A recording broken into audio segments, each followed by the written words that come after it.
Je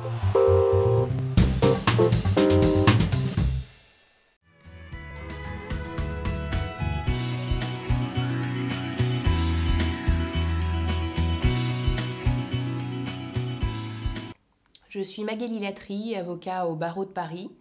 J'ai commencé mes études de droit en entrant à la faculté de droit de Paris 5, où j'ai suivi dans un premier temps un master 1 en droit privé.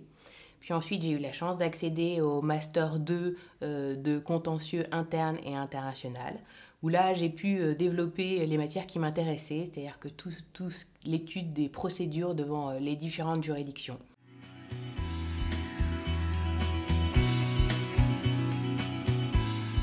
J'ai commencé à exercer la profession d'avocat en étant d'abord collaboratrice au sein de différents cabinets.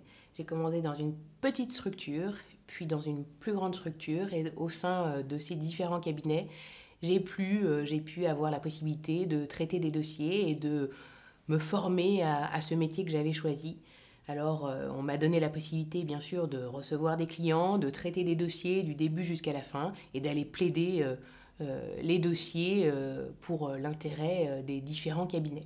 J'ai fait rapidement le choix de l'installation et je trouve que c'est toute la force de ce métier, c'est d'avoir la possibilité d'exercer cette profession de façon libérale, car oui, c'est une profession libérale et dans ce mot libéral, il y a bien sûr le mot liberté et la possibilité d'avoir cette liberté de parole et cette liberté d'action qu'on peut mener en traitant ses propres dossiers et en développant sa propre clientèle.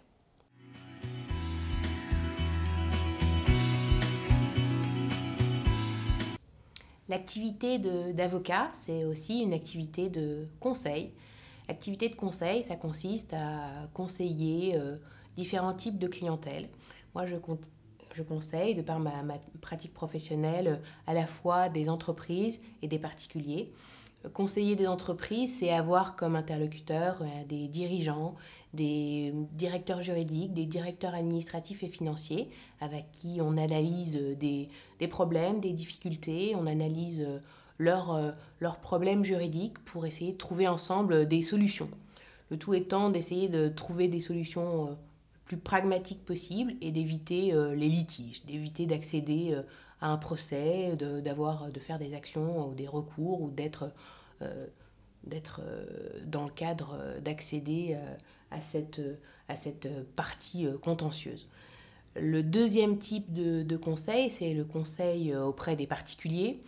Conseiller des particuliers, c'est intervenir dans les différents domaines de la vie. Ça peut être le droit de la famille ou le droit du travail, pour leur permettre aussi de trouver des solutions, trouver des terrains de conciliation ou de médiation pour éviter encore une fois un procès ou un litige dans différentes matières.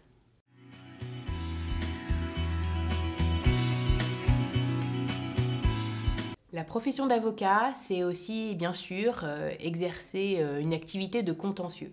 Moi, c'est la raison pour laquelle j'étais très intéressée et motivée à exercer cette profession. C'était d'avoir la possibilité d'aller plaider ses propres dossiers. L'activité de contentieux, elle est passionnante. Elle peut être même grisante parce que c'est tout l'intérêt de cette profession, c'est de pouvoir gagner des procès. Gagner des procès, c'est parfois gagner des procès sur un détail, sur un élément de procédure qui va faire retourner un dossier et faire en sorte qu'on va réussir à convaincre le magistrat. L'activité de contentieux, c'est bien sûr, ça implique une certaine liberté, encore une fois, liberté de déterminer une stratégie avec le client, en accord avec le client, suite à l'analyse des pièces du dossier. On va déterminer ensemble une stratégie en vue d'essayer de convaincre un magistrat. L'activité de contentieux, c'est avoir à gérer aussi une relation avec le magistrat, qu'il faut convaincre bien sûr, et puis avoir à gérer aussi une relation avec un confrère adverse, qui est notre adversaire, avec qui on échange nos écritures, qui sont les conclusions de l'avocat. L'avocat écrit et élabore des conclusions en matière contentieuse qui sont l'argumentation juridique sur laquelle on s'appuie pour défendre et plaider un dossier.